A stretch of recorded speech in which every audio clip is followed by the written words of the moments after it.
Məcburi tapşırıqni işlىمىسۇن. Birov o'zini qo'lliq ko'ndirib yetalishi mumkin. Ammo u kishi buning uchun o'zining aqliy va axloqiy sapasini so'ldirmoq kerak.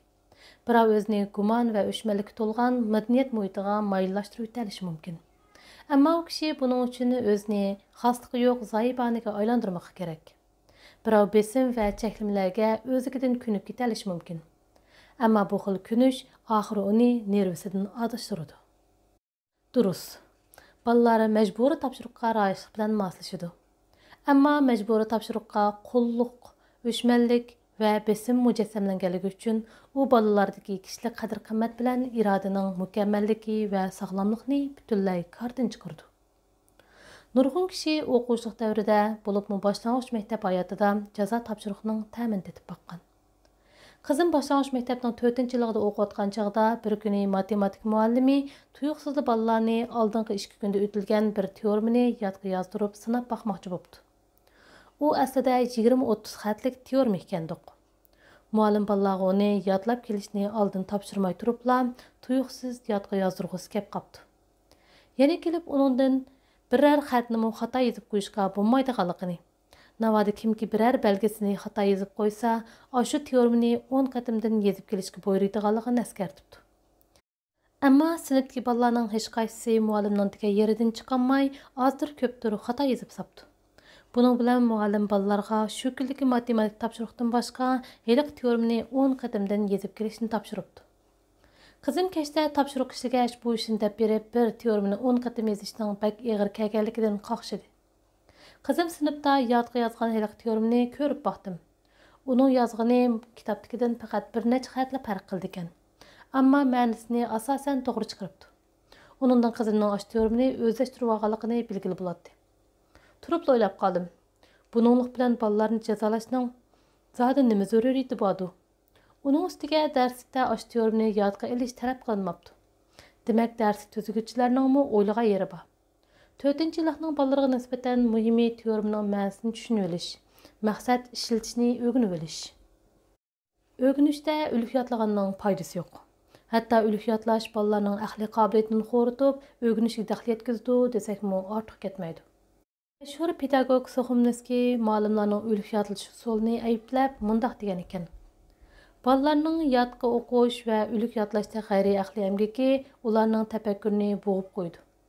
Faqat yodlashni bildigan bolalar nurg'un narsalarni eslatib bilan xotirasiga osh narsalardan biror tubki qonuniyatlarni yakunlab chiqish zarur topilganda, kallasi qochilib olgan u narsalar qalaymaqonlashib ketib, hatto bolalarning aqlini sinaydigan oddiy mashg'ulotlarni nima qilarini bilmay qoladi. Teoremni yodlab olish zarur bo'lgan taqdirdami, yodlab olgandan keyin bir qatim yozsa bo'lmadimi? 10 qatim yozdirishning nima ahamiyati? 10 qatim yozish uchun hali ko'p vaqt ketadi. Qatim yozish uchun hali vaqt ketadi. Hamisha bolalarga vaqtni qadrlanglar deb o'rgatamiz-yu, shundaq ahamiyatsiz topshiriq uchun bolalarning 1-2 soatdan vaqtini ag'iltirsak, bu vaqt isrofchilik emasmi? Hammadan muhimi bolalarning o'rganish qizg'inligini saqlash. Buning uchun o'rganishga chetishlik har qanday ko'ngilsizlikning oldini olishga to'g'ri keladi. Shunga meningcha, undaq topshiriqda bolalarni jazolash muddati bo'lgan ekan, uni o'rinlamaslik kerak. Bo'lmasa bolalar topshiriqdan bezor bo'lib qoldi. Men qizimdan u teoremni yodlab bo'lgan bo'lmaganligini so'rab edim, u yodlab bo'ldim dedi. Ondan qizimga uni yodga yozdirib ko'rib baqdim. Qizim degandekla kitobdagi bilan o'xshash yozib chiqdi. Teoremni to'liq o'rganib olibsiz, dedim kulib turib. Ham daftarga bir qatam yozib chiqdingiz. Demak, bugungi topshiriqni to'liq ishlab bo'ldingiz deganlik qizim. Bala bu gapimdan xo'shal bo'ldi-yu, ammo turibla yana g'am qilib turdi. Muallim 10 qatimda yozib kelinglar degan bo'lsa, to'liq yozib bo'lmasam bo'lmaydi. Muallim yodga bilib olsin degan niyatda 10 qatimda yozib kelishni topshirgan gap, dedim tushuntirib. Ammo siz yodlab olibsiz. Endi 10 qatim yozib yurmasangiz bo'ldi-ku? Qizim yana andish qilyotdi. Bolalarning hammasi 10 qatimdan yozib keladi, tayinliq. Men to'liq yozmasam muallim so'zlab ketarmikin, apa? Qizimning bu gaplaridan uning topshiriqni ixtiyorsizla o'zi uchun emas, balki muallim uchun ishlamoqchi bo'layotganligini bayqab qoldim. Bu bolalarga ko'ra aytganda nihoyat qo'rqinchli tanlash edi. Hech qisi yo'q, dedim tamkinlik bilan. Har qanday bola 10 qatimdan yozmas bo'lmamdi ekan, Uning ustiga siz teorimini bir qatim yozib pishiq bilib olibsiz. Shunga yana yozib yurishingizning hojati yo'q. O'g'inishdan maqsad o'zlashtirib olish. Nishonga yetib bo'lgandan keyin yana uning uchun vaqt sarf qilib yurishning nima ahamiyati bo'lsin? Qizimning kallasidagi topshiriqni muallim uchun ishlash ingini o'g'inish uchun ishlashga o'zgartirishdan maqsadim uningga o'g'inishda amaliyotchil pozitsiya tutishni o'rgatish edi. Balam muallimning topshiriqni faqat bir qatim yozibsan deb tanqidlab ketishidan yana andish qilyotdi. Ikkimiz o'zimizcha faraz qilib baqdik. Teorimni muallimning deganidek 10 qatim yozmay bo'lsa, muallimning ochiqlaydiganligi turg'ali gap. Bir necha ig'iz tanqid anglasa, uning karchaqliq. Ehtimal balani jazolab turg'izib qo'yishi, hatto ota-onang kelsin deb turib olishi mumkin. Qizimga mundaq gap o'rgatdim. Muallim nimishga 10 qatim yozmading deb so'rasa, opam unchalajoq yozib yurmasangiz bo'ldi degandi deb men ishtirib qo'ying. Muallim neri ber gap qilsa, undamay jim turib oling. Navoda jazolab turg'izib qo'ysa, biror soat birlashib bering. Agar ota-onang chaqirib kel deb qolsa, menga darhol telefon bering. Muallim bilan o'zim so'zlashib, unga tushundiraman. Nemish bo'lmasin, ko'nglingizga ep ketmang. Chunki qilganingiz xato emas. Bu gaplarim qizimning ko'nglidagi dakki-dukkini tugatalmagan bo'lsa-mu, boshqa amal bo'lmag'achqa gapimga ma'qul dedi. Balani jazoblaydigan topshiriq bilan ochiq tanqidning qaysini tanlaysan desa, ikkinchisini tanlashga rozi bo'lardim. Real turmushda nurg'un ota-onani uchratganman. Ular ba'zi muallimlarning balalarga majburiy topshiriq o'rlashtirganligini aniq biladi. Ammo balasining topshiriqni tugatalmay til ishtib qolishidan ansirab, muallimdan qaqshig'ash balasini topshiriq ishlashga og'iz besiqmay da'vat qiladi. Ota-onalarning bundaq balaning tanqiddan saqlanishini birinchi o'ringa, baladagi tushuncha va amaliyotchil ruhni ikkinchi o'ringa qo'yishi balaning qimmat qarashini ma'lumotdan qilib etadi. Balani ko'pchilikning oldida tanqid qilishdan saqlab, uning yuzini oyashmi nihoyat muhim albatta. Ammo bu hol topshiriqni asli nishondan ozdirib, balani bara-bara o'rganishda saxtipazlik qilishga odatlantirib qo'ydi. Buning bilan bala o'rganishdan zerikib, nupuzga biqib ish qildigan bo'lib qoldi. Buning ziyni texmi og'ir. Qizimning muallimidan dashnam ishtib qilishni asla xohlamayman. Ammo uningdan boshqa amal topolmadim. Ash topshiriqni qizim uchun men yozib bersam bo'ladi. Biroq shu kundagi topshiriq men ilgari qizimga ishlab bergan boshqa topshiriqlarga o'xshamaydi. Chunki u degan jazo topshiriqi. Shunga uni ishlashib bergim kelmadi. Demak, qizimni topshiriqni jazo quroli qilishga bo'lmaydiganligini tunib yetib, undaq topshiriqni dadil rad qila olskan degan umiddaman.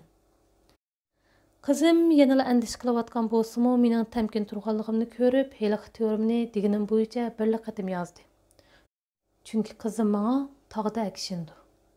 Shu chog'da qizimning bosh savaldoshlari budruq qo'llarida qalamni ching tutguncha heliq teorimni takrar yozib o'tadi deganda xayollar kallamga kechib edi, yuragim bilinmas ichdi. 200-300 xatni yozib etish cho'nglar uchun hech qancha gap emas. Ammo amdil 4-chi yilga chiqqan mushtumdek bolalar u teorimni tashvish va bezorlik ichida takrar 10 qatim yozdi. Undaq narsaning tangdan to'lisi odamning kallasiga tushmaydi albatta. Әтісі кәшкіргіч мәктәптен телефon кәмігіне қарап, hech bo'lmagan o'xshaydi deb o'yladim. Qizim kechdi maktabdan kelib yig'lab ketdi. Matematik muallimimiz sinf kiribla oldi bilan heliq teorimini 10 qatam yozib kelmaganlar o'rninglardan turinglar dedi. Buning bilan 7-8 bola o'rnimizdan turdik. Muallim bizni 1 soat o'rturg'izib qo'ydi. Hatto oqshomgi topshiriqni o'rindamaganliginglar uchun bugun matematik darsidagi teorimlarning hammasini bir qatamda yozib kelsizlar. To'liq yozmasanglar, ati 2 qatimda yozdirman. Atimi to'liq yozmasanglar, o'g'irlikka 3 qatimda yozdirman, dedi. Hay, oqshomli 10 qatimda yozib o'tgan bo'lsam, bundaq avorchiligim qolmaskanmi? dedi qizim menga qiydigandek. Men balaning kitobini bir qo'r varaqlab baqqandan keyin yepibli shiraning ustiga qo'ydim va bu topshiriqni ishlamang, dedim hech bo'lmagandek tamkin qiyofatda. Bu gapdan qizimning ko'zlari chaqchayib ketdi. O'ylamamsiz, dedim unga tushuntirib. O'qishingiz amdil boshlandi. Matematikada o'rganganingizmi chaqliq. Bu teorimni pishiq yodlayapsiz. Endi uni yana yezib o'tirishning hojati yo'q.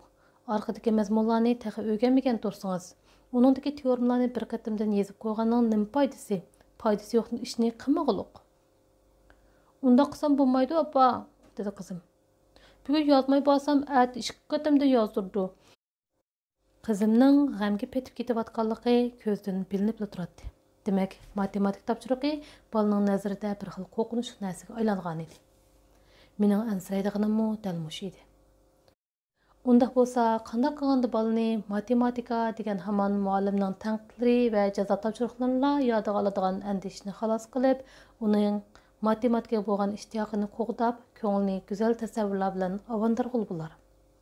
Bolalarning qimmat qarashi texay to'liq yetilib bo'lmag'achqa, odatda ular muallimga ixlos bilan cho'qindi.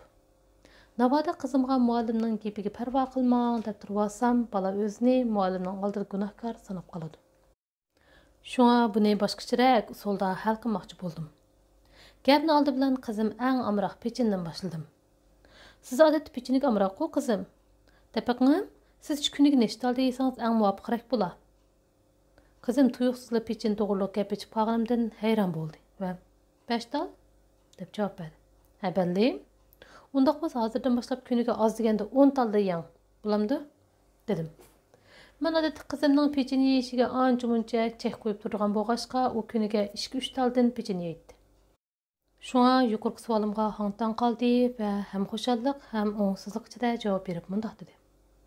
10 talni yeb ketmayman. Chiq bo'lganimda 7 tal yesam bo'lar. Yo'q, dedim keskin qilib. Agar pechinni 10 tal yeb ketamisangiz, sizni 20 tal yegizaman.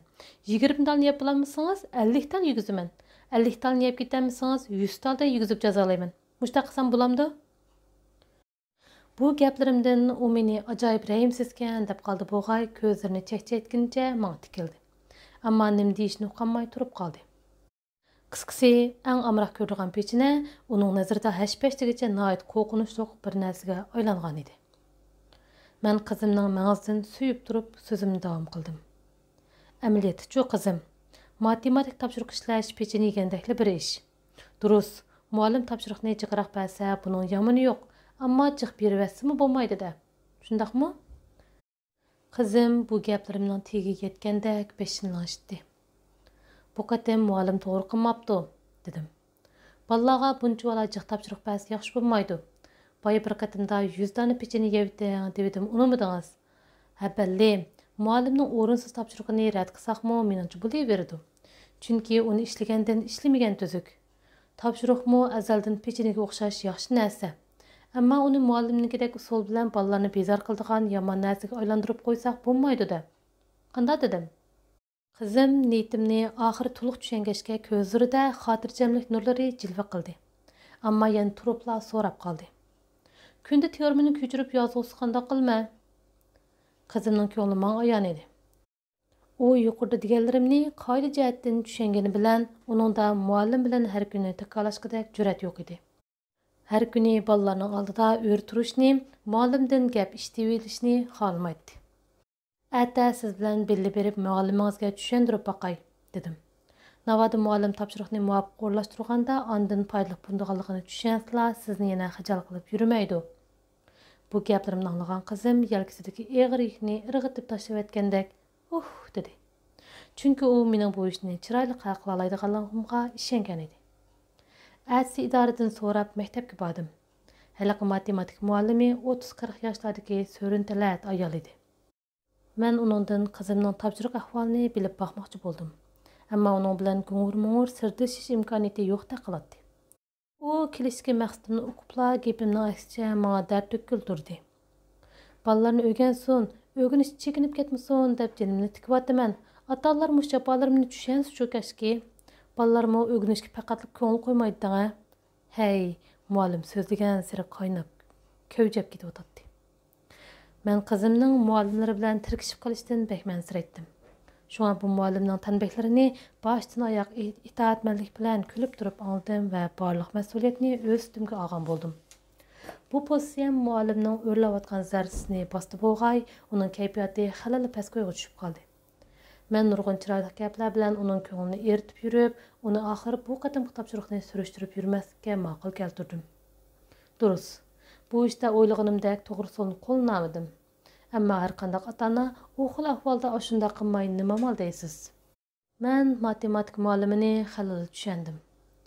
u matematik darsini obdan o'tsam deb orzu qildi ekan, u ma'lumoti sal tuvarak bo'lg'achqa armonga tushliq darmoni yo'q ekan. Buni uning man qilgan gap so'zlaridan bildim. Amaliyotda o'g'inish iqtidori ojiz birovning boshqalarga qandoq o'rgansa bo'ladiganligini o'rgatalishi natayin. Shunga bu matematik muallimi ham o'qitishda qo'pol usullarni qo'llandi ekan, ham o'zining armonga tushliq darmoni yo'qligidan o'kindi ekan. Shunga hadislar g'alit qiliqlarni chiqardi ekan. Misalan, u bolalarning tavshirib bo'lingan topshiriqlarni taqtishdimi o'zgacha usulni qo'llandi ekan. Jumladan, butunlay to'g'ri ishlaganlarini shu bolaning qo'liga berdi ekan. Ancha-muncha xato ketib qolgan bo'lsa, daftarlarini yerga tashlab berib, uni bolaga yerdan ingishib og'izdi ekan. Navoda xatolik ko'proq bo'lsa, daftarni yerga tashlab berganini oz deb, yana bolaning yuzini chimdaydi ekan. Qizim bir qatim muallim yuzimni chimdib oldi deb yig'lab kelgan edi. Shuning bilan bu ishni maktab mudiriga telefonda inkos qildim. Mudir ahvolda inkos qilganimga rahmat etdi va aniqlab boqadiganligini aytdi. Ammo nimishqidir sinfning ahvolida hech qanday o'zgarish bo'lmabdi.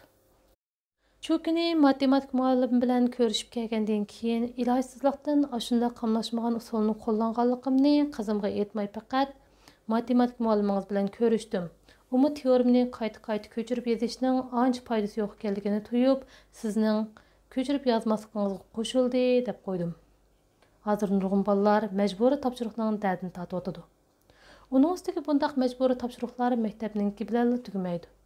Chunki ba'zi ota-onalar judini tutib qolgan chog'larda bolasini ziyoda topshiriq ishlab jazolaydi. Qisqasi majburiy topshiriqning mohiyati muallimlar bilan ota-onalarning bolalarni qul qilishidir. Faylasuf Fillo mundaq deydi. Birov o'zini qo'lliqqa ko'ndirib yetalishi mumkin. Ammo u kishi buning uchun o'zining aqliy va axloqiy safosini so'ldirmoq kerak. Birov o'zini gumon va o'shmanlikka to'lgan madaniyat muhitiga moyillashtira olishi mumkin. Ammo u kishi buning uchun o'zini xosligi yo'q ziyoboniga aylantirmoq kerak. Birov besim va cheklamalarga o'zligidan moslashib ketalishi mumkin. Ammo bu xil moslashish oxiri uni nervisidan adashtiradi. Durust. Bolalar majburiy topshiriqqa royishlik bilan moslashadi. Ammo majburiy topshiriqqa qulluq, o'shmanlik va besim mujassamlanganligi uchun u bolalardagi kishilik qadr-qimmat va irodaning mukammalligi va sog'lomlikni butunlay koddan chiqardi. Ota-onalar shu nuqtaga diqqat qilmoqi kerakki, bolani uyda majburiy topshiriq bilan jazolash u yoqda tursin, hatto bolaga muallimning ashundaq topshiriqlarini rad qila oladigan dadillikni singdirish lozim. Bunda ota-onalar muallimlar bilan astoydil sirdashishi, ba'zi ahvollarni maktabga inkos qilish lozim. Bu balani qo'g'dashning bir xil usuli. Nurg'unlarimiz bolalarga berilayotgan topshiriqning ham ig'ir, ham nomuvofiq ekanligidan qo'rqishaymiz-yu, bolaning o'sha topshiriq dastidan qiynalib, hech majol qilmayotganligiga qo'l qo'shtirib qarab turishga majburmiz. Bu bekmi ig'ir mas'uliyatsizlik. Qizim boshlang'ich maktabda o'qiyotgan chog'da savoqdoshlar ora mundaq bir hazil tarqilibdi. Ikki bola urushib qopti. Buning bilan muallim ularning ismini 100 qatimdan yozdirib jazolabdi. Ulardan birilan birdamdil yezib bo'lib chiqib ketibdi. Yana biri hali uzungacha yezib bo'lamabdi. Buni ko'rgan muallim nimancha mismisan deb tanqidlabdi. Muallimning bu gapidan judni o'rlab ketgan bola muallimga: "Muallim, bu qilganingiz adolatsizlik bo'ldi. Uning ismi Yuyi. Shunga birdamdilam yezib bo'ladi. Ammo mening ismim Abdulla Qo'yiz O'rta Ligola tursa." Ota-onalar va muallimlar bu hazildan huzurlanib kulish bilan birga o'zi ustida ko'proq o'ylanib baqisgan.